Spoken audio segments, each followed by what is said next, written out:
Sont conviés dans cette salle de conférence de la préfecture de Parakou le directeur départemental de la santé du Borgou, les médecins-chefs, médecins coordonnateurs des zones sanitaires, les maires et secrétaires exécutifs de 4 communes du Borgou, têtes couronnées, leaders religieux et bien d'autres, pour prendre part à cet atelier de concertation départementale pour la mise en œuvre de la phase 2 de la politique nationale de santé communautaire dans le Borgou. C'est le préfet Djibril Maman Cissé qui a ouvert les travaux. La rencontre de ce jour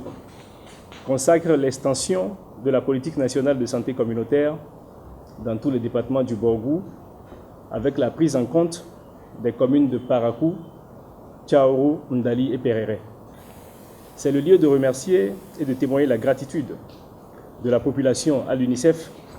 partenaire financier de la mise en œuvre de la politique nationale de santé communautaire. Je garde le ferme espoir qu'au regard des nobles objectifs de la politique nationale de santé communautaire, tous les acteurs, chacun à son niveau de responsabilité, jouera pleinement le rôle qui est le sien en vue d'une mise en œuvre efficiente de cette politique dans nos différentes localités. Pour ma part, je réitère mon engagement à jouer pleinement ma partition en vue de la réussite de cette initiative du gouvernement dont l'impact social au sein des communautés n'est plus à démontrer. La politique nationale de la santé communautaire, les étapes d'identification des relais communautaires, les rôles et responsabilités des acteurs et les acquis de la phase pilote ont meublé une communication présentée au cours de cette séance. Cet atelier a pour objectif de renforcer les capacités des autorités médico-administratives sur leur rôle et responsabilités dans la mise en œuvre et le suivi de la politique nationale de santé communautaire au Bénin. De manière spécifique, il s'agira donc de sensibiliser les maires, les SE et les différents acteurs sur leur rôle et responsabilités dans la mise en œuvre de la politique nationale de santé communautaire, d'engager les acteurs clés, particulièrement les maires, à toutes les étapes du déploiement de la politique nationale de santé communautaire,